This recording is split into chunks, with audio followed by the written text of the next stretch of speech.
ना ना ना, पवन भैया की ऐसी कोई मूवी नहीं रिलीज होगा जिसपे 1 मिलियन लाइक आ जाएगा। अरे पहले तो 100 मिलियन व्यूज आए, वही बड़ी बात है। भाई साहब मेरा भी यही रिएक्शन था। क्या सच में 100 मिलियन से पार नहीं गया है कोई मूवी? तब मैंने यूट्यूब पर सर्च किया, देखा कि सही में यार पवन सिंह की कोई भी मूवी 100 मिलियन से पार नहीं है। क्या बात कर रहे हैं? मैं सोच में पड़ गया।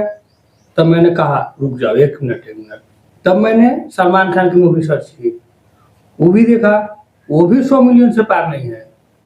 यही नहीं, अभी और सुनिए। फिर मैंने शाहरुख खान की मूवी सर्च की, उनका भी मूवी 100 मिलियन से पार नहीं है। नहीं सारुण के यहाँ कुछ तो गड़बड़ है। मैं सोच में पड़ गया, क्या खेसारी लाल सलमान खान और शाहरुख खान से भी बड़े एक्टर बन गए? कुछ तो गड़बड़ है यार। तब मैंने सर्च की कॉमेडी मूवी, तब मुझे पता चला कि कॉमेडी मूवी पर ज़्यादा व्यू आते हैं, ना कि सीरियस मूवी हो या कोई कहानी वाला मूवी हो। कहानी वाले पूछाता है, कॉमेडी पर सबसे ज़्यादा व्यू आता है। और कॉमेडी मूवी जो है कुछ ज़्यादा ही है। तो खेसारी लाल की मूवी इसलिए चलती है क्योंकि कॉमेडी ज़्यादा करते हैं।